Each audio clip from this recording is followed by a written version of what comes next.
Hello, everybody. I'm so glad you're here tonight for our second episode of Designing Women Quilters Edition.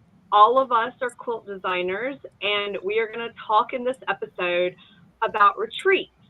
So if you missed the first episode, you're going to need to go to Raylee's YouTube channel for Sunflower Quilting and episode 1, watch that, and then you'll be caught up because we're only on episode 2. So tonight we're going to talk about retreats, and we're going to talk about where we like to go. So I love to go to the beach. I've only been to East Coast beaches or Gulf of Mexico beaches. I've never been to the West Coast. So I don't know what a West Coast beach is like, but I like an East Coast beach. So if I could go anywhere on a retreat or for vacation, I would go to the beach. So Terri, where would you go if you could go anywhere? Where's your favorite spot? Oh, well, anywhere is a big question. I'm just going to go locally. I like it to be in, let's say, the wilderness, like in trees, next to water, by a lake, like where you can see deer walk by or see a little bit of wildlife, just to feel secluded with your friends and your guests that you're with. Absolutely. And what about you?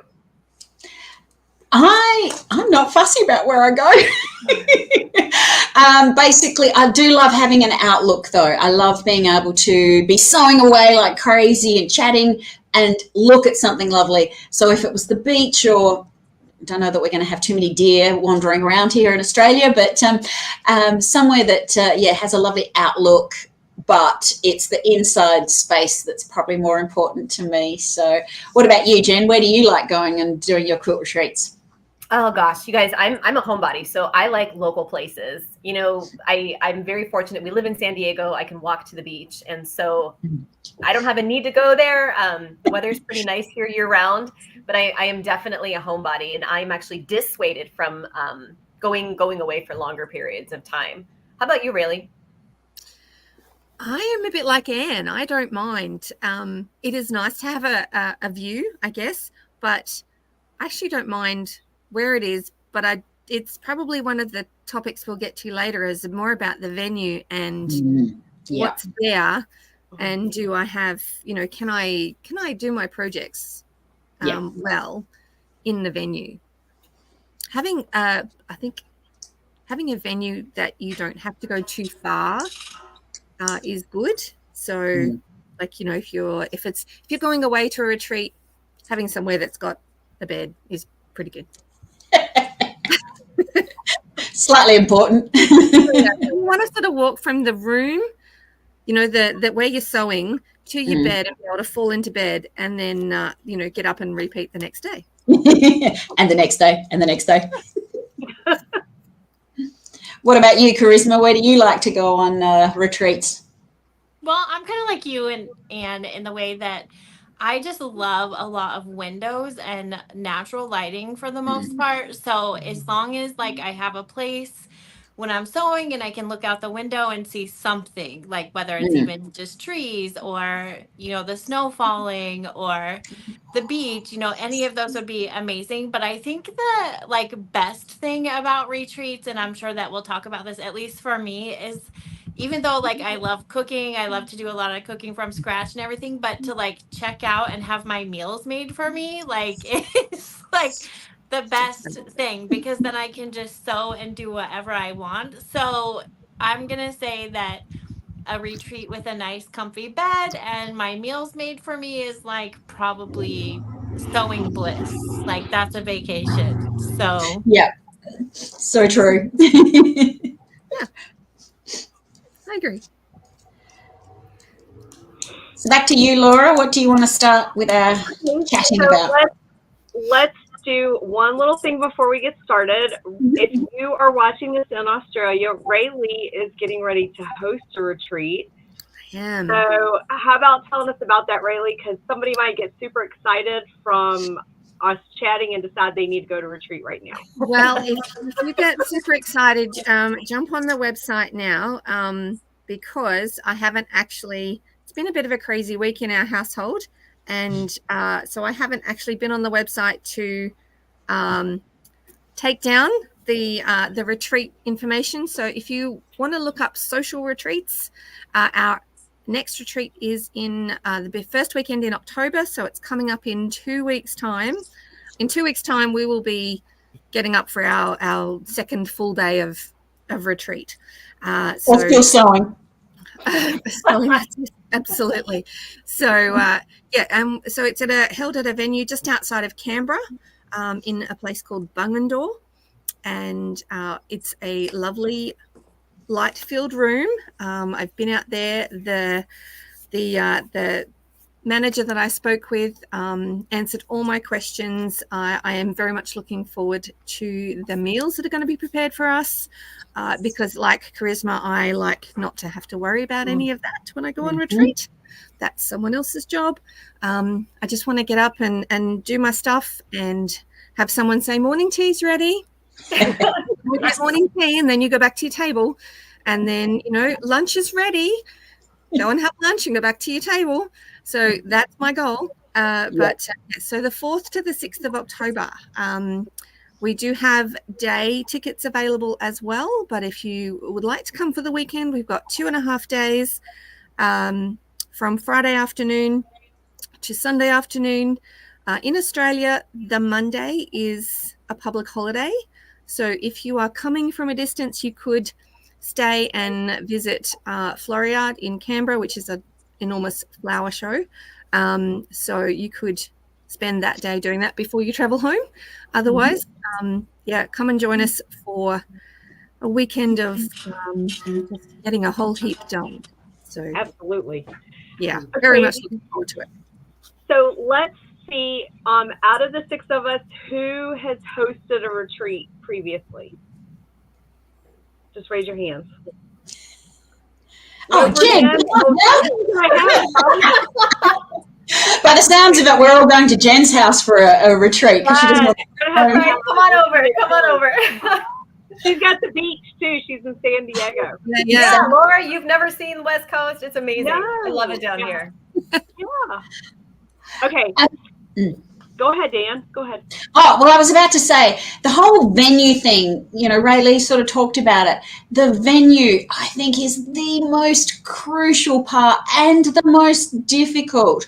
I see all the retreat places in the US advertising, and it just looks fantastic. You guys have so many options. Yeah. Here in Australia, we don't have that many options, and it's really difficult. For me, getting the food covered, because I hate doing any of that, but getting good natural light in so that not everybody's got to have 14 different lights to be able to work.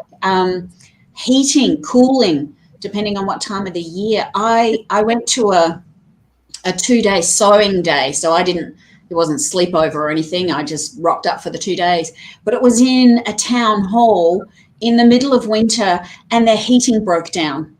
And it was freezing, like so freezing. I couldn't sew because my hands were so cold. So finding a good venue with light and space, that's one of my other pet peeves, is not having enough space to, have my rather large sewing machine, but also bit of project space, laying out space and things like that. So what do you guys consider to be adequate space? Like what size tabletop area is works the best for you? So I've been to ones that we've had half of a 6-foot table. Do you know what I mean? I'm a little too much for that. So I like for everybody to have a little more room. So I do these 5-foot by 24-inch table, so it's a little longer and you can get all your stuff kind of around it. What do you guys think? I've never hosted, but I've been to retreats, and Laura, I agree with you. I've been to ones where I get half of that table, and that's really hard because it was almost like we ended up with our machine kind of close to us, but then all of our stuff was behind the machine on this side, and then as you're feeding fabric through, it kept falling off the backside. And so I really like the ones I've been to where you do get an entire table space to yourself, because you can kind of have your cutting and your pressing area in one area if they don't have the designated pressing zone. And you really can kind of get a little bit more space. Plus it makes me nervous if you have a small table and someone next to you has a drink or their coffee right there on the table and your stuff is sharing that table with them. I always get a little sketched out about that. Yeah. Yeah, I do like having, at our retreats, we've had a designated cutting table or two and ironing stations set up. So you don't have to try and do that at your table, which means that your table space can be a little bit less. I guess it does depend in some ways here. It seems on what the venue has available. And usually I will try and make sure that the tables at least are very, very sturdy, because there's nothing worse than you're sewing along, especially if you have to share a table and you get that vibration happening. Or your neighbor does, because you know they're at that sweet spot which gets the table vibrating. It's just not fun. Well, a lot of issues that happen when you're looking for a venue is irons, because irons use a huge amount of electricity, and so you almost always have to have a certain station for irons, because not everybody can have an iron. It would just blow out any circuit. So that's like a big thing. When I was looking at venue places, I was like, okay, which one of your circuits can be dedicated to my irons? Because you know, they can't be on the same circuit with all of the sewing machines and everything else. So that's a huge area of consideration when you are doing that. So I've always made sure to separate them, so they're on different circuits. So speaking to the venue is really good to get them like, okay, can I put one iron here and one iron here? Are they going to be on separate circuits, because they will draw so much? And it's a real pain too, because so many people have those cute little like mini travel irons, which look cute and you think, oh, they won't take up. They won't take up much, but they pull just an amazing amount of power. I was actually at a retreat and there were like almost 40 people in the room, so there were 40 sewing machines going, having a ball. They had 3 or 4 irons in a separate sort of space, and it kept popping the fuse box. And they finally had someone come and check it out. And it actually wasn't the irons or any of the sewing machines at all. It was every time somebody went to the like the instant hot water thing. Went to do that instant hot water, and obviously it fired up, kicked it, and bang, all of us went out. So it was a pain. So checking the power requirements for the room is really important. And that's like that Christmas Chevy Chase movie when he's trying to get the lights on outside, and every time someone walks in the garage, the whole house goes off. Yes, it was nice time when you're in the middle of a project. Just so you guys know, my husband says that that's what our electrical looks like when I get through with it. So you can imagine the box of extension cords, inserters, and the lot that I take when I go to set up for a retreat. I have literally a tote that has nothing but surge protectors and plugins. And like the room that I use is at our local Hyatt that's in an area called the Bend. And I found them 5 years ago. It's awesome because it's 3 conference rooms that can be, the walls can be pushed back, and it can be one large space, and it has fabulous natural lighting, and it's a comfortable hotel. There's a bar upstairs if you want to go have a cocktail that overlooks the whole Mississippi River. Our food are catered in. Our suppers are made by the chef at the hotel, and our breakfasts are included with our rooms. So I want to ask you guys a question. When you go to retreat, do you try to get somebody to go with you so that you can room with them, or do you go not knowing anybody and let them put you in a room with whoever? I've only ever gone with a friend, with my best friend. So I've never been brave enough to go out on my own. So we'll have to see. The very first retreat I went to, I did know one person. So she said that she would have me in her room, but I'd never, slept over with her or anything like that. So, it was a very kind of a strange situation. And then I get there and I find it's a room with 4 people. So there were 2 other people that I didn't even know. But it worked out really well. They were seasoned retreaters, and because there was a bathroom and then the 4 beds, and after dinner they would all go straight to the room, change into their pajamas, dressing gowns, whatever, and then head off and sew. And so that whenever you decided that it was time to go to bed, you literally just hopped in bed. That was it. So if somebody was already asleep, you're already in your gym jams and all the rest of it, quick brush of the teeth, and that's it. You're in bed. So it worked out really well, but not rooting through your bag trying to find your stuff. That's exactly. It was like you have to go and have someone who's been there and done it and knows all the tricks, I think. Yeah, that's brilliant, honestly. It was funny watching all these women that I've never met before, very serious and good women, but they're all dressed in their gym jams. And the wine sort of comes out on the Saturday night, and it's like, you see a whole new side of people. Right. I think when the wine comes out, you have to have somebody to be a designated ripper. I just got to a point about by 8 o'clock I had to stop sewing. I was making too many mistakes. So okay. Raylee, what were you saying?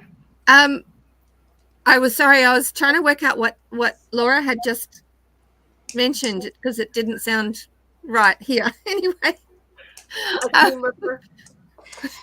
That's okay. Seam ripper. Carry on. You have to have somebody that stays sober so they can rip out the seams that you don't sew correctly. Oh, okay. Y'all call that a seam ripper? Yeah. Yeah.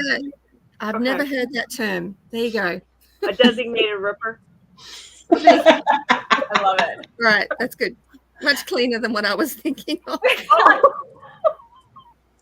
So I do think that takes a certain amount of, I guess, boldness that first day to go and meet new people and, get in your pajamas with a new group of friends who you've just met.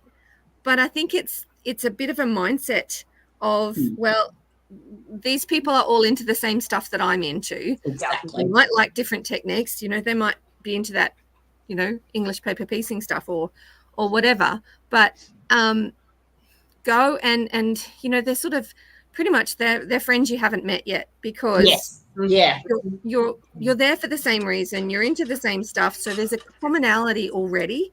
And I think you just got to get through that first hour or so. And that's one of the things as a retreat host is that I see that as part of my job to connect people so that they don't feel alone or on the edge or, any of that sort of social stuff, because I think not everybody is the same confidence level to go and walk up to someone and say, I'm here by myself. It's my first retreat. Hi. Well, not only that, they can have insecurity issues for other reasons. Maybe they're socially fine, but they're insecure about their sewing, or like there's a million things that people can be insecure about, right? So, but by the time that you've ripped out the 500th stitch and you've drank that glass of wine and everybody in the retreat has seen you in your pajamas and maybe you I don't know, drooled spit out your nose or something because somebody laughed and whatever it is, you become fast friends and nobody is strangers anymore at the end of it. You're friends with everybody and it does not matter anymore. So I think that's the thing. I will say that I've never been in the position to go to a retreat by myself where I've had a room with someone, but here there are a lot where there's bunk beds, so they might have 4 sets of bunk beds in a room because a lot of guilds rent those camps in the off season, and so you have that situation. But I have, as a designer, gone to teach at a show, and because there's either not enough rooms or they're trying to save money, they just match you with any other random designer that is, and then you have to room with that person. And so that could be very bad depending on how loud you snore or whatever it is. Noise cancelling earphones, definitely a mandatory requirement. Yes. So just if you take those precautions, then you should be fine. And as hosts, do you do any sort of icebreaker kind of game or chit chats or anything like that to try and introduce people or anything? I thought about it. but I didn't do it. It was I was mainly because most of the people I think came to our April retreat did know each other in a certain way, so there was no one going to be definitely alone. There's various things online, and then I thought, you know what, we're all adults, and it's I was trying to decide between would it be fun or cheesy. Well, I did mine that everybody arrived at different times. So there was like already groups formed by the time like everybody had arrived. Yeah. So then it seemed kind of weird because then we all had dinner together, you know. So like by the time dinner came around, like everybody felt confident enough to talk. So I don't think I'm opposed to icebreaker things. I think it's fun when they like win prizes and, you know, whatever else. But just in my situation when I did it, they sort of it like just organically happened where, you know, it worked out. The one that I hosted earlier this year, we had two sort of distinct, actually we had three distinct rooms. One which was where all our sewing machines were. We had another one that had the kitchen and sort of a dining space. So the first day when everybody sort of arrived and was putting out their sewing machines and things, and once everybody arrived, I then took them over into the other room and had them sitting down at the tables. I did my little intro and told a bit about myself and just asked them what their names were. I mean, I had name tags for everybody because I'm terrible at remembering names. But they just sort of, each of them just sort of stood up and said, oh, hi, I'm Karen and I'm this, and, you know, I'm love EPP or whatever. It was really low key. It wasn't too stressful. They didn't have to stand. They could just sit. And that just gave everybody a name to a face. But seriously, by, I don't know, 2 hours into sewing, everybody was just talking and the noise was just amazing. Do you know one you thing guys I did do name tags? Yeah, definitely. You do. I'm just hopeless at remembering people's names. And some of these people were my clients, so, you know, and I've never met them. So it was putting that face to a name. It was just nice to have, Karen. Oh, yeah. I had 3 Louises, though, in 16 people. It was one of my gifts to them in their like stuff because I handmade each one of their tags with a special material flower and I hand stamped all of their names and did all of that. So I like personally made every single one of them. Oh my gosh. That's very I would love we did I'm cautious of starting that, Charisma, in case I end up with a retreat with 50 people. Right. So, you know. Right. But you know how I am. I'm just like an overachiever. You know? We do know that, Charisma. When my daughter and I and a friend would host them, then we always would have a welcome gift too. My daughter would make a T-shirt, you know, with the whatever our quote for the theme was. We'd have just random little welcome gifts at each spot, and that was really appreciated by them. And then also something that could, you know, they could all put their T-shirt on together, and then you're all part of the group. Like you said, you're all new friends that you haven't met, and it just made it really nice. I have a well, I guess it's sort of a success story. I thought I would do something a little bit fun with and have, I guess it's a kind of icebreaker in some ways, but I got a packet of bobbins, just generic bobbins, and I hid them around the room. They were numbered 1 to 50. I'm missing 2 because I think the staff of the venue found them at some point. Anyway, and I said, there are 50 bobbins hidden in this room. And, you know, the person who finds the most of them gets a prize, sort of thing. And so, great idea. Tell you what, if you're going to do something like that, don't do that. Like Anne said, you know, she introduced herself and you know, all that sort of stuff. Don't say that at the beginning of that part of it because they are their brain is gone. They're off. They're literally almost out of their seats going and looking for bobbins instead of listening to you. So that was a bit of fun. But yes, you can see the competitiveness come out in some people straight away where they're like, I'm finding those bobbins. Okay, we actually have a question. Daryl Bell asked, have you had any male quilters join your retreat, and how did it go? Anybody have a male retreater? No, but Daryl, I want you to come to mine next time. Okay, so I've not had a male retreater. I'm not opposed to it. I think it would be fantastic. Before I had my design business, though, I used to go to what was called a midnight sit and sew.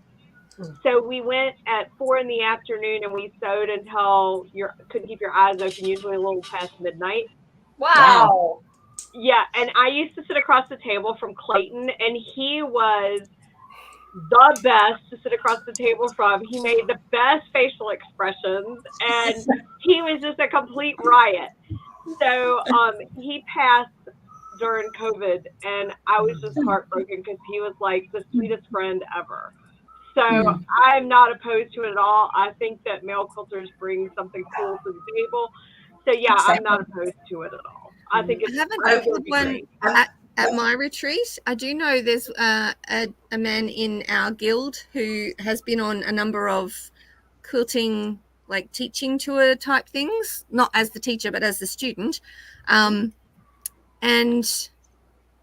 I know with the retreat earlier this year, you know, the husbands would usually they brought in all the stuff. So, you know, they could see the layout and all that sort of stuff. And also I was teaching earlier this year and on a cruise. So the husbands came along and whilst they didn't necessarily join us in the classroom, they knew where it was, they knew what we were up to, they were interested. So I just got off an Alaskan cruise, and there was a husband and wife that both sewed that were in. Oh wow! That's cool. Yeah, and of course, people who know who I am really good friends with Rob Appel and Andrew Lee, and so I'm not opposed to having males at my retreats or anything like that. I think it's anybody who is a quilter is welcome. It doesn't matter. Exactly. Yeah. Okay, can we circle back around just for a minute, because I want us to talk about this a little more deeply. So we had started discussing swag with Charisma's handmade swag and Terri's t-shirts. So do you like getting swag when you go, and what kinds of things do you make or that you give as swag, or what do you buy? So I'll start and then we can go around. So I literally have on one of my t-shirts so that you can see. This is my t-shirt from the last retreat. So everybody gets that in their swag bag when they show up. Everybody gets a t-shirt. So so they know that they're part of the group. So I give them out the first day. They tell me what size they want me to order for them when they pay their deposit for the retreat.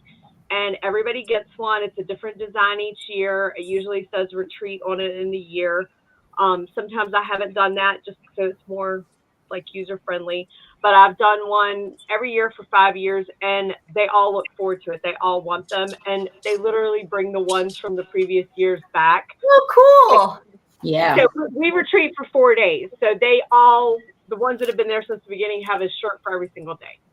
So, and it's always based on like my personal designs, and it's centered around my business color, which is orange. So this isn't an orange shirt by any stretch of the imagination, because I, of course, we look like a pumpkin in an orange shirt because I got an orange hair. So just asking a question, Laura. On that t-shirt, do you have your website or any, or is it? I'll stand up so you can see it again. Yeah. It's the name of my business and my logo. Yeah. Right. Love it. Retreat. Yeah. So Super it's just for fun.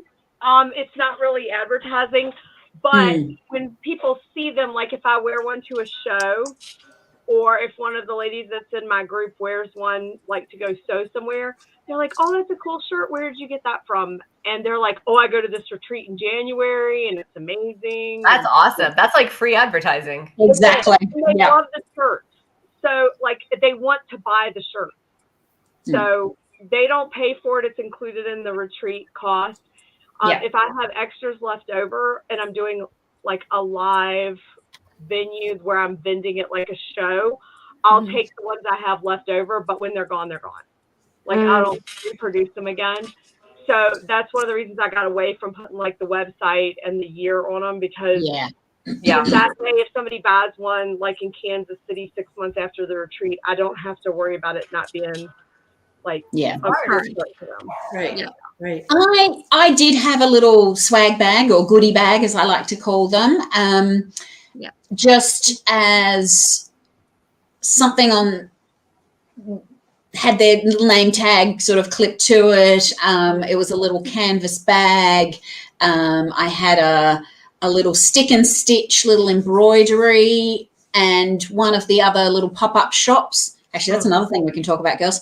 Pop-up shop, local to where this retreat was. Again, I mean, I'm a shop and I brought things, but I didn't want to step on the toes of a local shop where my retreat was going to be held. So I invited them to have a little pop-up shop table at retreat, which went well. And she popped a couple of threads into the little swag bag. So that was kind of nice. I sort of felt that was inclusive.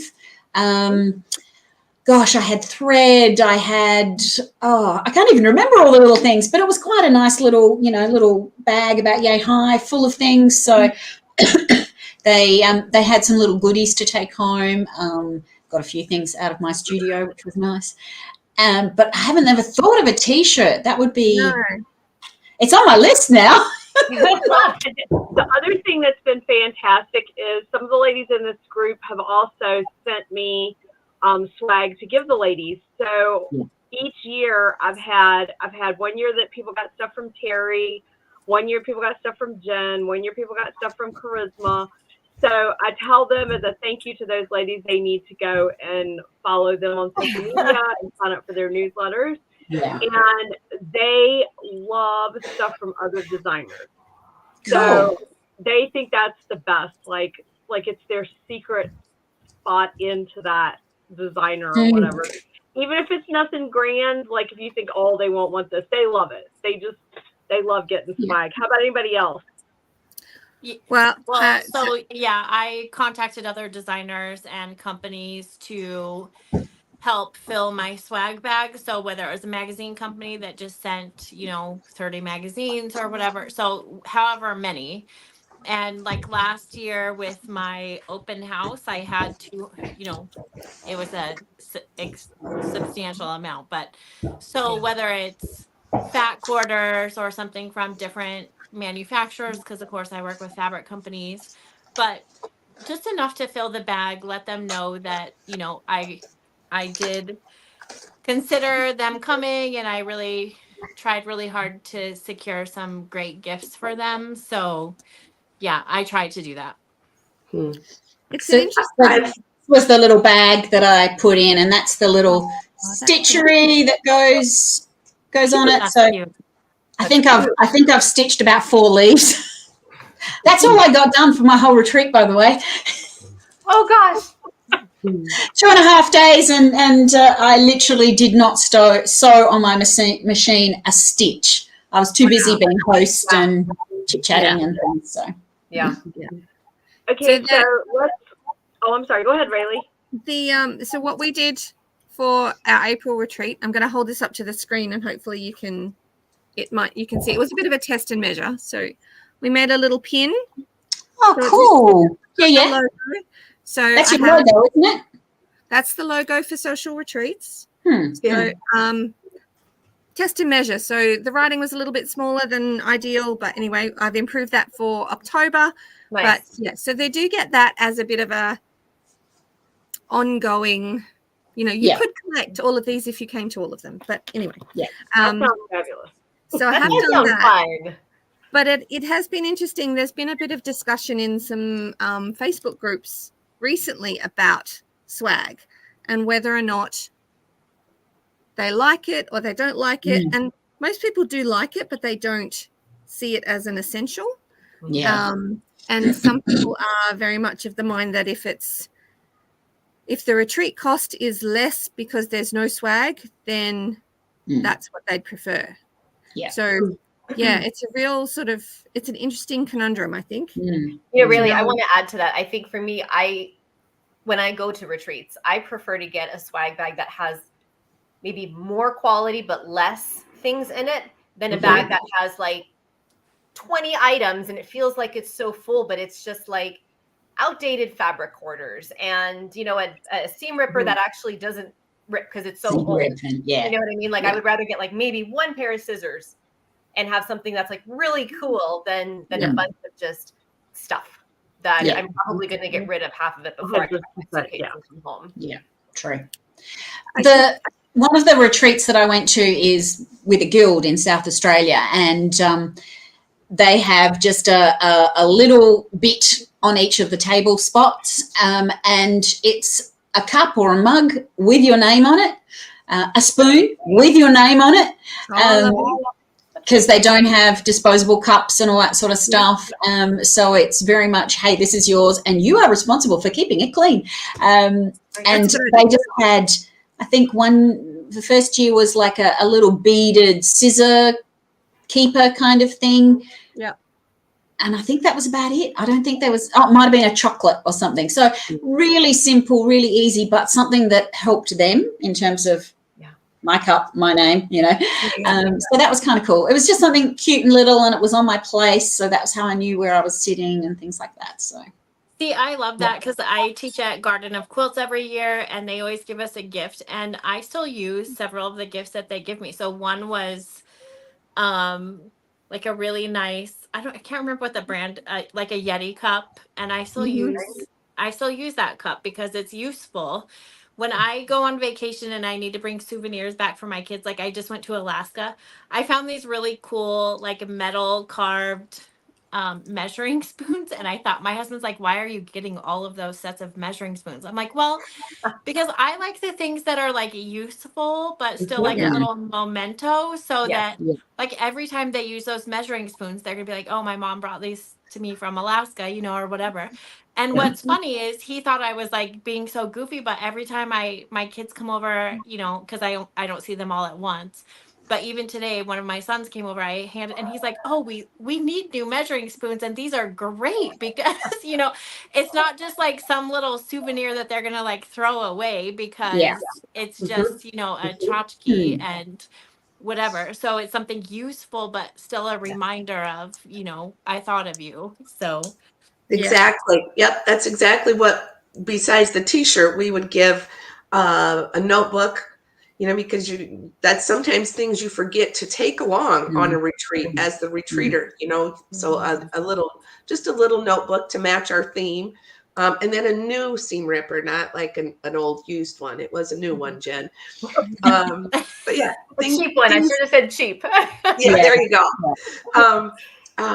Just things that are useful. I'm on the same page as you with that, Charisma. Things. Yeah. Okay, so how about do we want to talk about like a pop-up shop? So what do you think is important to have available to the retreaters, like either that you've provided as a pop-up shop or you've asked a local shop to provide as a pop-up shop? What do you think some of the essential things need to be in that pop-up shop? I would just firstly say, do a pop-up shop. Oh my goodness. I almost didn't quite double the price, the income of the retreat from my pop-up shop, but they spend up big, and it's because it's there and it looks so pretty. And I took fat quarter bundles and kits, and those kits were on serious sale. They were fantastic prices. So they just went, and I just went home with so many less boxes of things. I had threads that was kind of handy for a few girls that had forgotten some thread or had run out or were looking for a particular color. But it was the fabric that just everybody loves fabric. So, these cute little bundles and some newly released fabrics that had just come out that some girls hadn't seen. So they were enjoying that. So, definitely go the pop-up shop. I saw one of the 3 days I was at, they had a pop-up shop, and the pop-up had kind of an area that was like the standard. Every day it was the same thing. Like they had the scissors, kind of more the tools that you might need but they also had a section that changed every day. And so I thought that was really brilliant because it kept you coming back to the table. It wasn't like you kind of perused it on day one, you know, Friday night when you get there, or Thursday night when you get there. And you're like, okay, I saw it. I don't need anything. Like, it really brought you back day after day. And then all of a sudden, those things that maybe were on the section that was there every day, you know, you kind of see them 3 days. And by the third day, you're like, I think I actually do want these scissors, you know? So I just thought that was a real brilliant way that they handled it. Right. Yeah. The retreat that I went to that has a very good pop-up shop. They like take their whole quilt shop just about. Wow. And it's quite a big retreat. So there are people in like 3 different buildings almost. And How many people? Pardon? How many people? Oh, probably 90. Oh my retreaters. Oh my goodness. Wow. So this gal would fill up a shopping cart with items to demonstrate. And twice a day, she would come around with her little shopping cart to each little area and say, here's something new that we got in the shop. And like you said, Jen, they save it until it comes around in the shopping cart. And then once it's in the shopping cart and they've showed everybody, then it goes in the store. And boy, you can't believe how many people, me included, have to get up and go get that cute little pink and black tweezers because it's only $5 and it's cute. And now every time I use that tweezers, I think about the retreat I was at. Yeah. So this is just as a retreat goer, but boy, if you are a shop owner, that's the way to go. Well, and I also thought I went to a retreat that another famous designer was having, and she had her shop all set up. And then, you just go shop at will. And then at the end, you get the bill. So, that was also very helpful because, you don't have sticker shock until the end and you're late. So, it's good.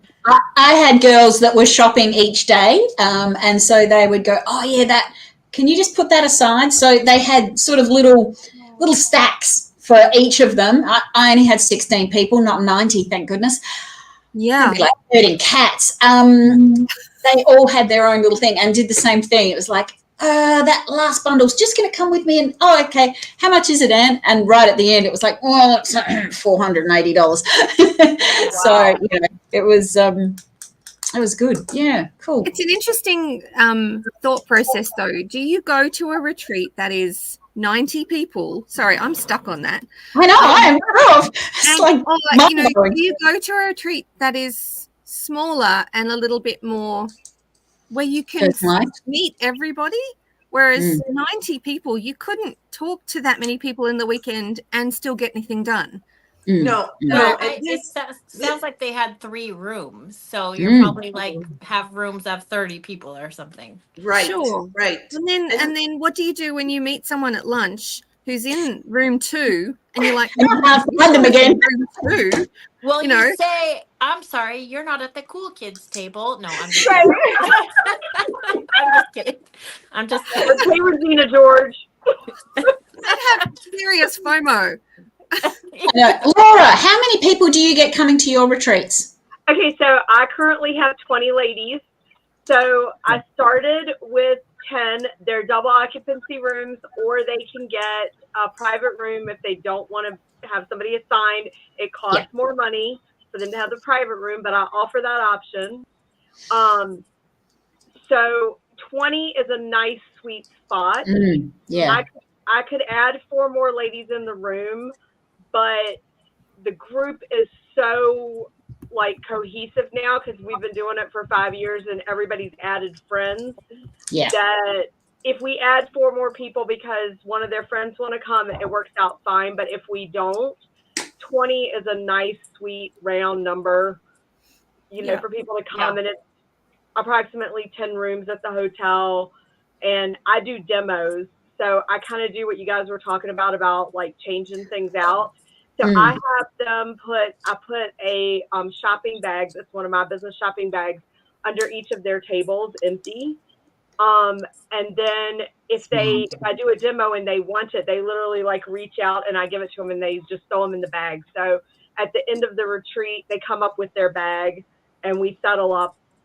Usually on Sunday morning, some ladies leave early, so they settle up on Saturday night, but I'm Yeah. there till noon on Sunday. So I also ask for them to pay the deposit for the next year to secure their spot, Smart. which Yeah. alleviates me having to find out if they had a good time or not.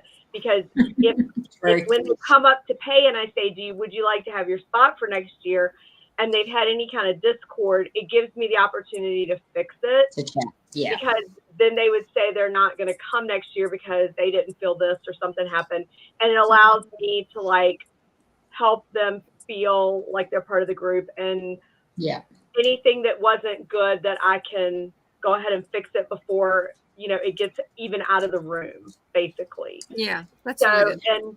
and I've had everybody sign up for the following year. So I just moved that money over into a savings account that's just kept there in case something happens and I need to return their money. Like if I can't get the venue or if they have a death in the family, it's there. And then I just slide that back in the week of the retreat into the checking account and use it. But it's literally in the savings account until the next retreat. You brought up something, Laura, that you do demonstrations at your retreats. Mm-hmm. How do people feel about doing demonstrations or having a particular project for a retreat? I think there's two ways of thinking about it, because I've had last retreat, I ran a class or a workshop on a particular pattern, and so they could opt to get that pattern, and they got it before they came to retreat, so we could work on it together, but they could choose their fabric if they didn't want to buy anything there. Mm. But most people worked on their own projects, and some people, I did do a bit of a survey, and I know some people were interested in a retreat project in that, but I think it depends on where you're coming from, in that what your life looks like outside of retreat, because the interest was there because they didn't have to think about what to bring because it was going to be there as a kit. True. They didn't have to think about which of their projects they were going to bring because, and I guess, their life was pretty busy outside of potentially coming to a retreat. So that was the appeal, as the not thinking part of it. Yeah. Whereas most other people brought their own projects with knowing that there would be plenty of people around for opinion and help if required.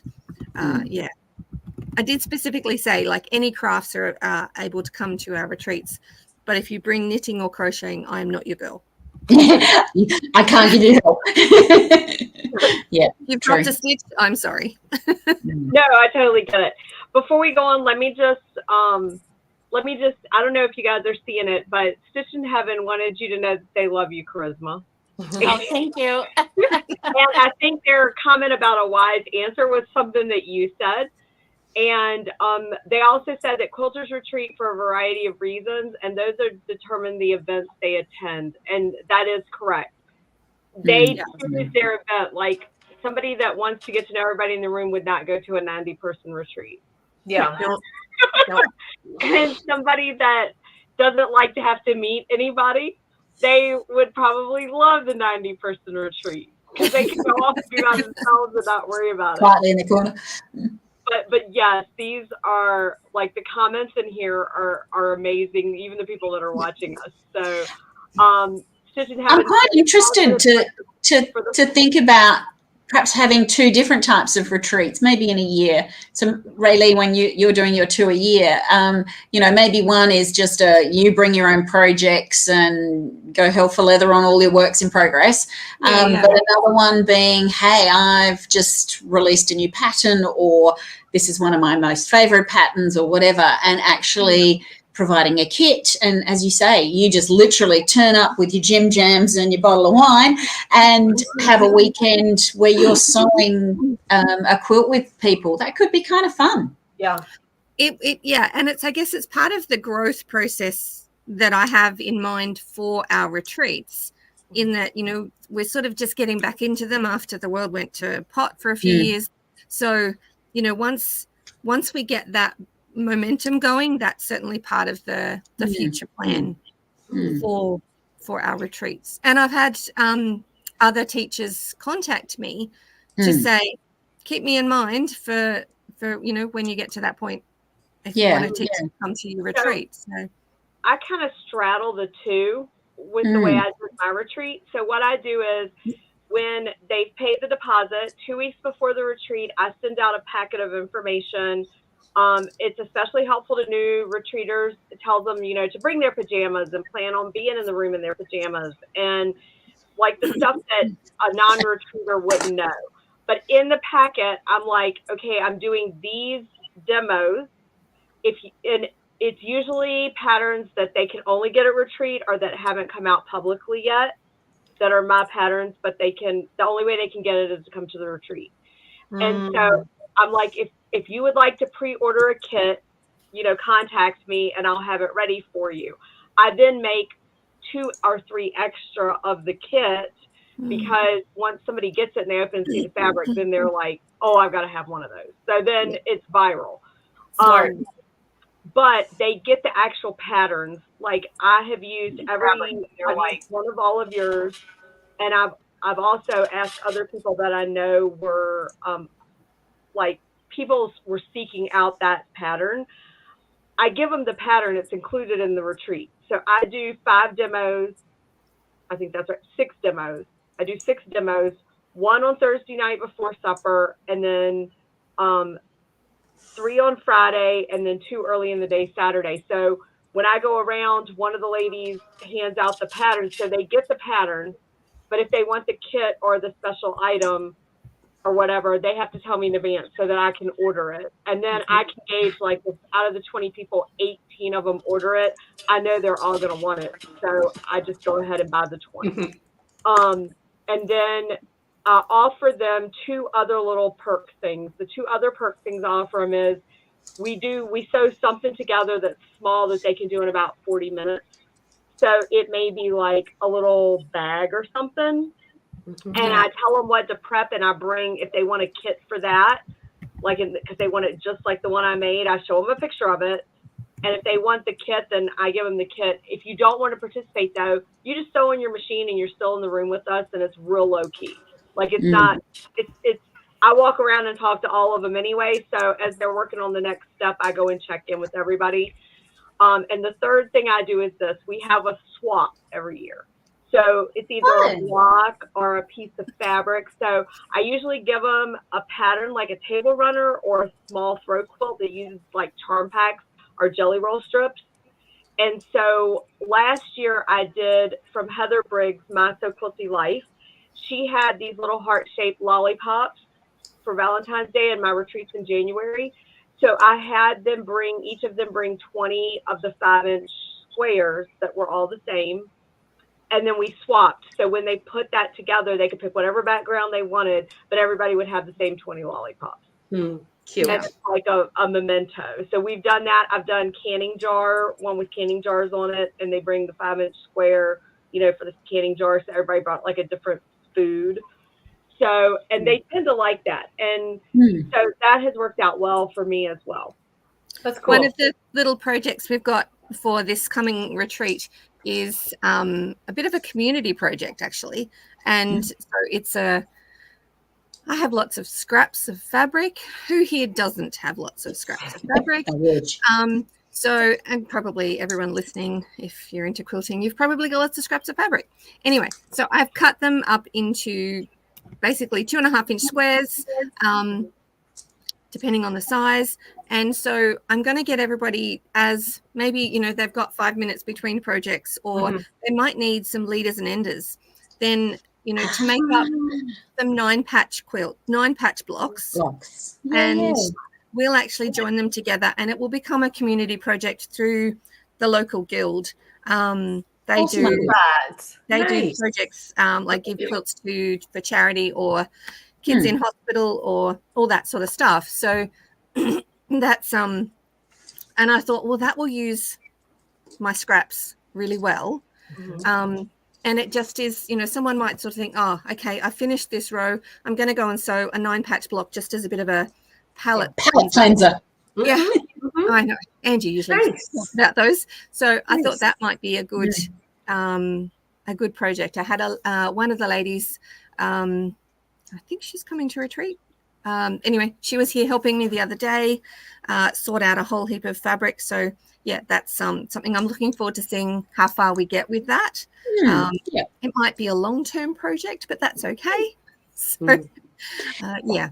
One question I've got, girls, is when you're hosting a retreat, is it just you, or do you have a helper, be it an employee or a family member that you've corralled in to help you manage and keep control of everything?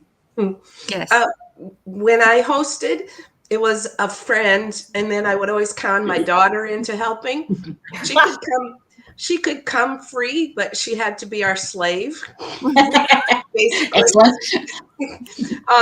Because the retreats we hosted, we made the food too, so it really wasn't, super easy. Wow. But I enjoy cooking, and so we would make the food. So that's why we had my daughter come, because then she had to clean the kitchen for us. Yeah. But So yeah, I sorry, go ahead. No, you go, Charisma. When I was the host, same thing. I have just like a really good group of friends, and I think all of us can probably relate to this, but none of us do any of this alone. Like, we can't manage everything alone. So whatever it is. And so, yeah, my group of friends, one was managing the shop, one was cooking, two were cooking in the kitchen, one was like all around helping me with fetching this or fetching that or going and getting this. And then, of course, my husband is, the resident mechanic for anything. So it's just that there's no way that we could do everything by ourselves. Yeah. No way. I had a really good friend who comes in and helps me in the studio, and she came to do all the background stuff. And she sort of wrote down bits of feedback that she heard and chatted with various people, which left me free to be host and, go and do the chatting and all that. And if something sort of happened or she needed to follow up about a meal, then she would go and speak to the kitchen about that and all that. So that was Kelly's role, and she did it very well. That's nice. I'm very thankful. What about you, Laura? Do you have someone helping you? I have a village. So what I have is my best friend. We used to retreat together. So she comes. I do not have her pay. She stays in the room with me, just like as if we were going to retreat. Yeah. And she does some of the stuff that Raylee was saying Kelly takes care of. She goes around. She has her ear to the ground, and she's very savvy and extremely intelligent. So she can like waylay a lot of the stuff, before there's like a big hullabaloo. And she's good at drawing in people that are quieter or more timid. So it's a nice fit. We're a nice fit together, and it makes people feel comfortable. When I'm moving in, I bring design walls with me, and I do not have a truck. I drive a Volkswagen Beetle. So a 4-foot by 8-foot board strapped to the top of my car would be a little ridiculous. So We'd love to see that. Yeah. My son, my middle son has a truck, and my husband have a truck. So we load up all the design walls. I have 6-foot long ironing board tables that go up in the space, and so they bring all of that. They set it up. The hotel takes care of dinner and the breakfast, but they do not have a lunch crew. So my husband happens to own a catering business, so he caters in the lunches, Right. And prior to my father-in-law passing last year, my father-in-law is the one that used to deliver them to us. So he used to come and bring them and hang out with the ladies and call everybody darling. Georgia. Darling, that's the prettiest quilt I've ever seen. And he looks like Santa Claus, like Merlin Olsen, like that's his look. And so I so miss Grandpa bringing the lunches, but the ladies live for the lunches. They love the stuff that my husband makes. And I try to visit, like I try to sit with different people at the meals so that I get to visit with everybody at the retreat, because they're all my friends. And we come early. They're not supposed to come until noon. So my best friend Erin and I come early and set everything up. And then as they arrive, drive up to the hotel, we literally go out and get their stuff and bring it in for them. Because it's also very cold, because I have mine at the end of January, because by that point, you're so crazy in the Midwest because it's like deep snow. Yeah. And if they can like shop and sew and they don't have to leave the building because it's -20, they're like all over that. Yeah. So so we help them get all their stuff in and get settled, and then we're pretty much hunkered down in the hotel for the 4 days. Yeah. It is certainly something with the logistics of the venue is working out how are people going to get their stuff in, where can they pull in so that they can not have to carry things or wheel their trolley the shortest distance basically. We have a trolley here that they can load up as well, so we usually meet them at the door and they can load it up because they were able to pull up at the door. This one has a gate, so they can actually drive quite close to the building, so that's really good. We specifically asked, does that gate open, so that we can do that. Just so that we don't want people dragging machines. Often these machines are quite expensive, so Absolutely.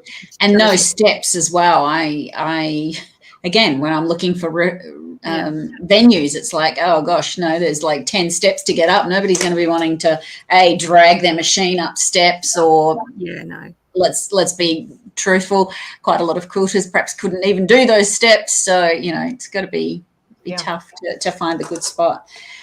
Can we talk about money?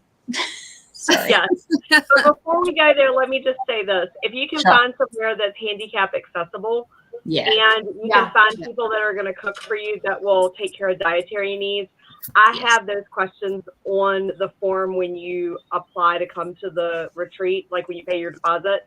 So I reserve that like handicap accessibility for the ladies that need it. And I also, like, if you have somebody that is allergic to shellfish or something like that, I always let the chef know, because the chef comes in and confers with me, and I'm always like, make sure that this person's food is not prepared next to the person that ordered salmon or whatever, So it takes a little bit to juggle it, but it's worth it because it makes those ladies feel cared about.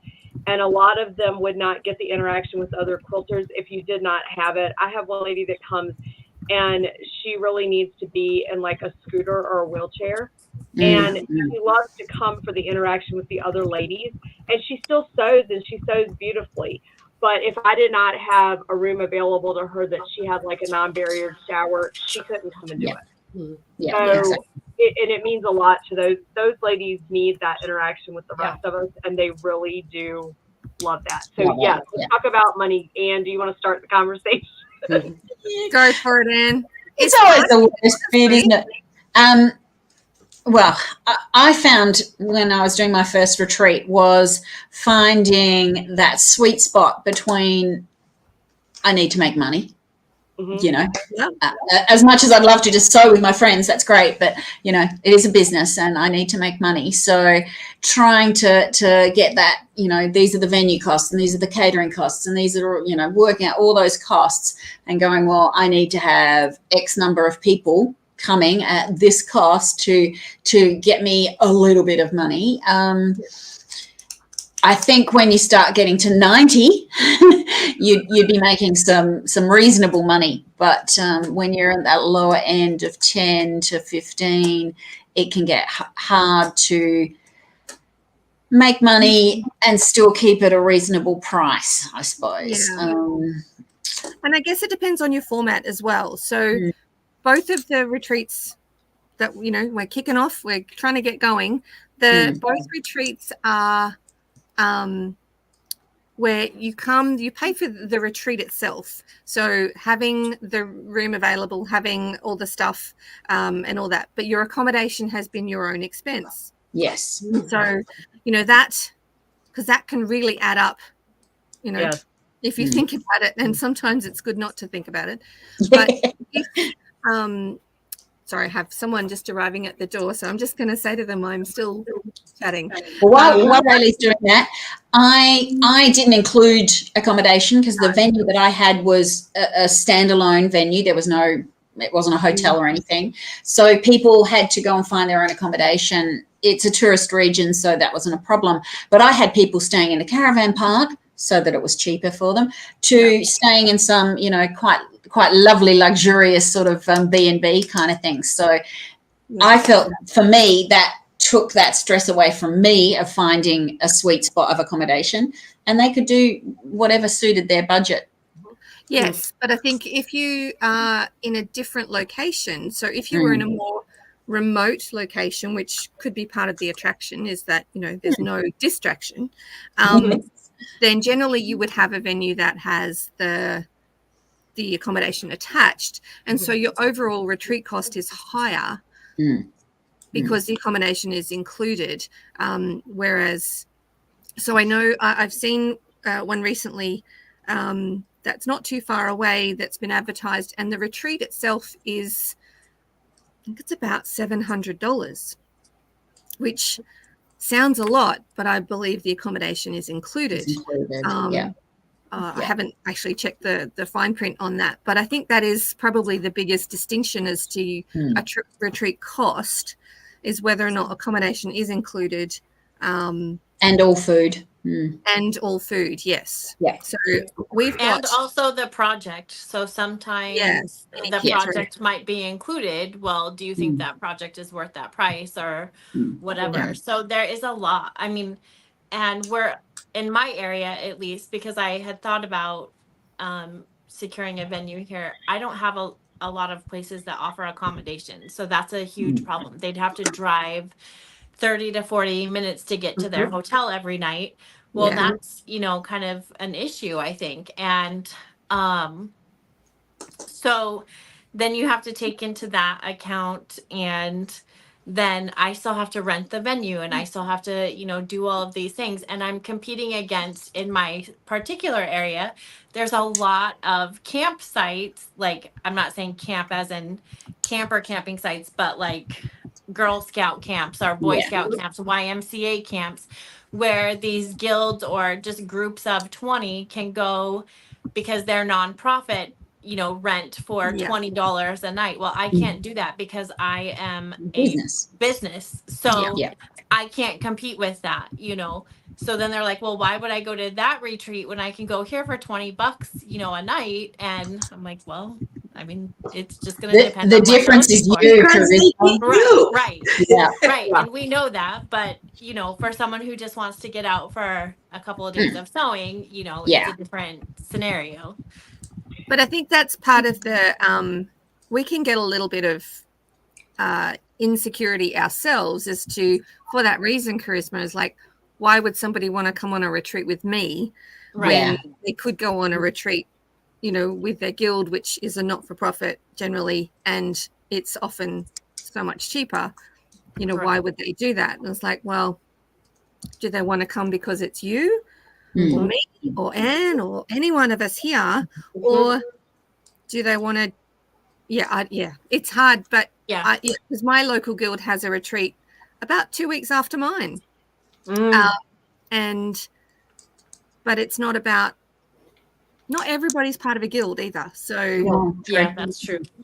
Yeah, it's a challenge though, because I sort of think, well, that one is less expensive, but I'm also covering costs, and I'm trying to create an environment. Yeah. And that's that's my goal. Has anybody sorry. I was just gonna say Charisma needs to make the Pink Barn Retreat Center right next to the Pink Barn. Yes. I know. A big shed where you had your quilts and the shop thing or whatever. Make that into a retreat center. I get so many requests. It's insane. But, I just don't have, I don't know, a couple $100,000 laying around to retreat for hours. So, maybe someday. Yeah. So, Has anybody had to cancel a retreat because they didn't make the numbers that were going to cover their costs? Not yet, and I hope it doesn't happen. I've got to say that at one point I was getting very concerned that I wasn't going to, because this was my first retreat. So, marketing it was hard, getting my name out there was hard. All of that was tough. And there was a point where I just thought, oh my gosh, I'm not going to cover my costs, because I had to pay for the venue. I had to pay for catering, which was per head, but it still was costs. I had to hire tables because the venue didn't have tables. I had to do everything. And it was a bit cutting close.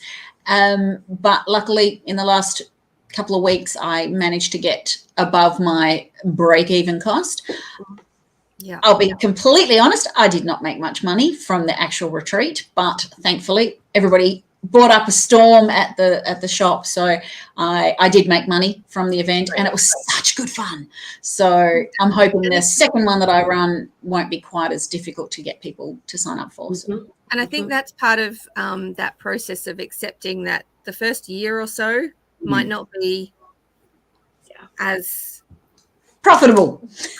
Thank you. That's but a good you word. also learn a lot during that time. So and that's it. There's kind of a trade-off there, is that you do learn the ins and outs, and okay, I'm going to change this, I'm going to change that. So you're willing to sacrifice a little bit of the profits for those lessons. Yeah. And that's what I'm accepting at this point. But ultimately would be to grow it. But I don't want it to get to 90 people. I think I'm sort of, I want to keep mine for sort of a bit smaller and a bit more not boutique, but personalized. So I'd probably cap mine at about 30.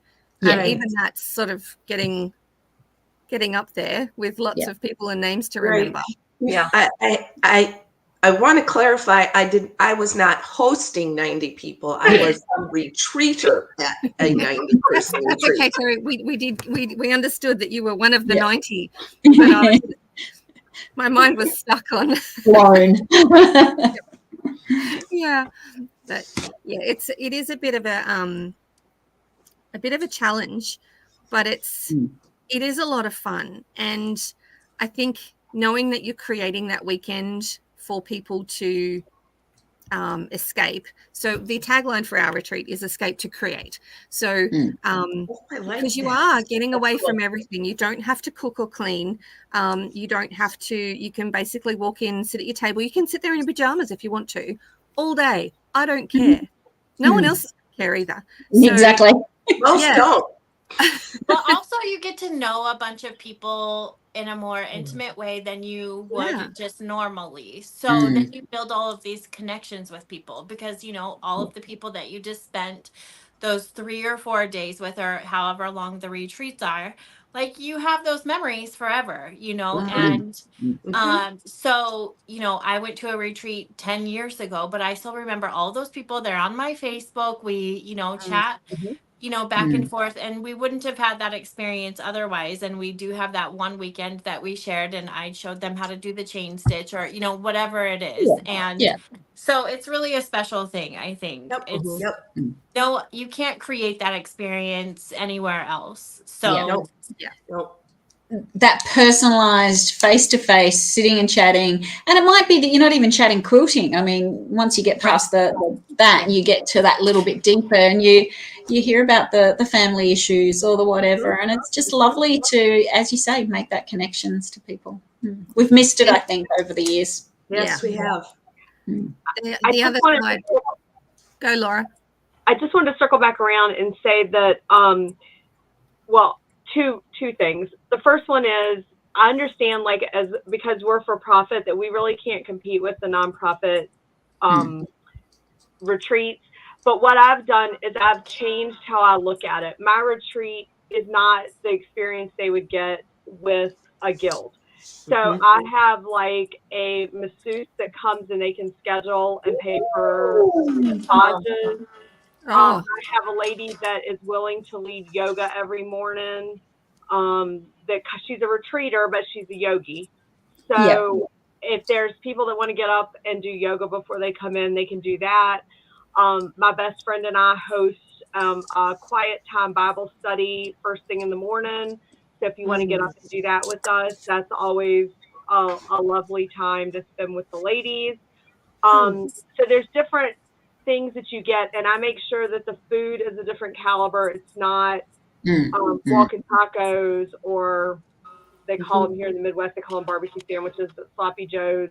I Mhm. mean, they get to choose off the menu at the hotel, and there's like cedar plank salmon and steaks, and so they get to pick their dinner's included in the price, and then they choose what they want each night.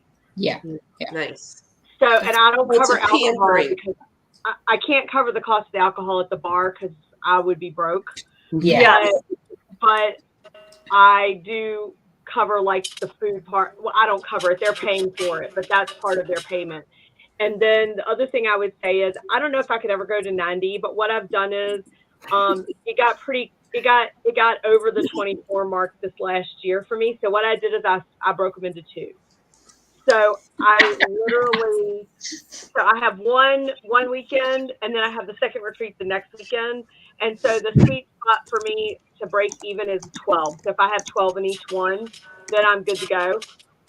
Even if I don't make a whole lot of money, because I've split them down, more people will sign up. So it will eventually make money. The other thing I do is if they sign up to go to retreat with me at the end of the retreat they're at, if they say they're coming the next year, I try to keep the price the same. I've only had to raise the price one time. So we started at $375 for all 4 days in the hotel, all your food, the retreat, everything is for that $375. Yeah. I had to raise it last year because the hotel had gotten so much more expensive because of them not able to staff like they had been. Mhm. So the price had gone up on me. So it was the first time I've had to raise it, but as long as they pay the year before, I'll let them go ahead and Raylee, and for other Australians that are perhaps watching, that's equivalent to about $550 Australian, which is really cheap for three days Yeah. retreat plus accommodation included. Wow. 4 days Wow. of food and accommodation. Yep. I don't cover travel, but if you fly in, if y'all all want to fly in, the hotel has an airport shuttle. Wow. I would It's say an they're airport actually getting hotel. those prices. The prices in the Midwest must be like vastly different because over Yeah. here on the West Coast, like Yeah. I couldn't get one hotel room for that. Like this No. is crazy. Yeah. No. Okay, So so the thing is that it's at the end of January, and so the hotel's dead. There's Low. nobody in there. Low And season. if I have one in October, it's twice that price. Or if I And that's have a fantastic thing too for hosting a retreat. Find your off-season times for the venues, because they might be just really damn happy to have an event to be held at that time. So that's a good idea. Daryl has just suggested that pedicure and manicure options should be available, which I think is Absolutely. fantastic. And Jen is saying we need to have tattoos as well. Well, that could be a different idea to a pin. You just have the logo and you add the years below as you attend. As you attend. Well, yes, Stitch in Heaven saying she's a licensed tattoo artist. I love it. I love Look, it. I've been coming to retreat for this many years. Exactly. I'm starting on my second arm. Oh, dear. Oh, just a reminder, Laura, we've just hit an hour, almost an hour 20, so we probably need to be Do we want starting to wrap to... it up, girls? yeah. Okay, so let's do one last little thing. I want you to tell me what your funniest retreat experience was. It can just be a little thing, like something that happened, if y'all can think of something. And I'll go first because it's funny, okay? So when my best friend and I used to go to retreat before I hosted, we had to sit at those half-table tables, which was fine because she had a lot of people in the room. But literally, my best friend took out masking tape and she literally put it down the center of the table, and she labeled it the Great Wall of China, do not cross. She said I spread out too much when Right. I had stuff everywhere, and she would be like on the corner. So, have any of you guys had anything funny like that? I will share. So I went to one, it was a couple of years, actually it was before COVID, so it was way more than a couple of years ago, out in the mountains. And it was one of those retreat centers where there was like a dining hall, and kind of like, you could tell it was a campground during the summer because they had the rooms here and then they had all these extra rooms everywhere. And for me, it was very easy to get lost. So I couldn't at one point find, it was my first night there, and I just got disoriented. So I saw there's just a couple people, a person here and a person there. And I'd ask them, I was like, I'm looking for, I don't remember what the name of the hall was. I'm looking for such and such hall. And they would just kind of look at me and shake their head and walk away. And this happened like 4 or 5 times. And I'm like, what am I doing? Like, is it something wrong? It turns out there was also a silent retreat there. And so they just wouldn't talk. It took me a while to like kind of figure out what was going on, but I was just like, the people here are so rude. No one is responding. Who signs up for a silent retreat? That It was you don't talk. You just don't talk the whole weekend. Like you go away for your piece in the That's night. hell. Just don't talk. Apparently that includes horrible. like giving directions to a lost person wandering around. I just thought they You were couldn't quit. But why I would think the it management was schedule hell, but- both of those retreats at the same time? I don't know. That's my favorite retreat story though. One of the funny things at the guild retreat that I go to each year, and this has happened both times. So Saturday night, dinner, everybody gets into their gym jams, dressing gowns, whatever, comes back and sews away the night. And at about 9-ish, 9:30, one of the girls cranks up the music and gets everybody standing up, and we dance the YMCA, which whenever you've seen like 60, 70-year-old, 80-year-old women doing the YMCA, that was hilarious. But it does. It gets exactly. It gets everybody up and laughing and whatever. Speaking of that, good point. Music. So one of the ladies who sort of helps run the guild retreat walked around Saturday afternoon and was just asking everybody what their favourite song was. And she was creating a Spotify playlist. Mm-hmm. So Saturday night after dinner, up come the music and everybody's favourite tunes were then being played, which was hilarious. So that was fun. Fabulous. Oh, so I don't have a funny story from retreat, but I'm just remembering my van at the end of retreat on the way home. Because, you never pack it quite as well. No. It was literally packed to the gunnels. I could not see out my mirror, out my window at the back. It was packed so high with just, so much stuff. And but I managed to do it in one trip. So, but yes, it's an amusing memory. But which was a good one because it just brought up what I could have to share. I couldn't think of anything. Was that retreaters will do anything to be able to get to a retreat, because this one that was 90 people that people are obsessing about. My friend, it was going, and naturally it's in the wintertime here in the Midwest. So it was going to snow.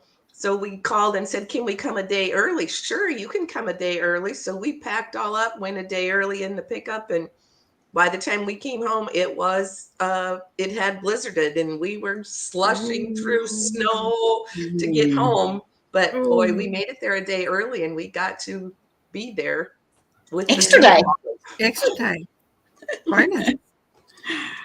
so what would your retreat song be? If Anne, if y'all's was YMCA, what is there a song that when you have it at retreat, like you get up and dance? Anybody? So ours is What a Night. In Australia, it'd have to be the Nutbush City Limit, wouldn't it? Well, it could be. Or the chicken dance? No, not the chicken dance. No, that's correct. The chicken dance belongs to Christmas. True. No. Yeah. Sorry, Don't know. Foreign version of the chicken dance now. Give her a minute, she'll have a chicken in there doing it too. Absolutely. It's a very good thought, though, of having, like, a friend of mine would call them movement breaks. Because, we're sitting on our butts at our sewing machines, unless you're the host and you're walking around talking to everybody. But actually getting up and moving. But that is also why with the ironing boards and the design walls, I don't have them next to the tables. You have to. Exactly. Yeah. You've got to get up and move. Yeah. That's absolutely. Yeah. Yeah. So, very good. Okay. All right. Well, okay. So does anybody want to talk about when we're meeting again so that they can find us? I don't What know. are we up to? We've worked out our next person, have we? We can announce it because we haven't discussed it. Yeah, let's discuss that offline, guys. Yes. That could Sorry be about another that. I whole didn't mean to do hour. that. Yeah. I just figured I was out of the loop because I haven't been around. So I No, thought I was out of the loop. sometime late October. Sometime late October. All right. So, but we're going to recap. I have a retreat coming up in the beginning of October. So if you are interested and you're in Australia and you can get to Bungendore for that weekend, come along and join us. Anne is actually coming all the way from South Australia, which I'm very excited about. And so Laura has a retreat at the end of January. So be on her newsletter to catch that. Definitely. All the details for that. And so you could push her above the 24 attendees. Limit. And I don't know if Charisma has one planned. Nope. No. And Anne has one hopefully in June next year.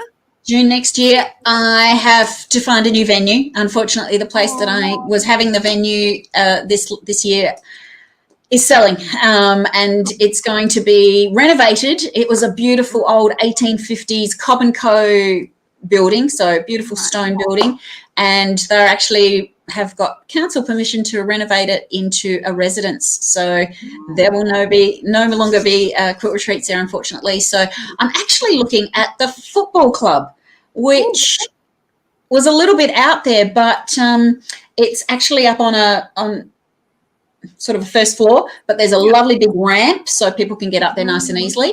And glass is 180 degrees of the room. Wow. So natural light. Of course, they have a kitchen, they've got a bar, there's heaps of space. So I just have to now work out when they're playing football so I can have it on a weekend that isn't when they're playing at home. So, all right, so it might change from June. It'll be June, July, winter, same sort of thing as Laura. Do it out of season, and it's easier. My goal is to get there if I can. It's been a while since I've been to South Australia, so so you've got some choices coming up if you are interested in retreats. And Terri, we all need to know where that massive big retreat is, because maybe it can be on our wish list to come visit. We're never going to live that down. Never. It's actually happening right now. It's at Lake Okoboji. It's at like a Bible camp retreat or Bible camp place.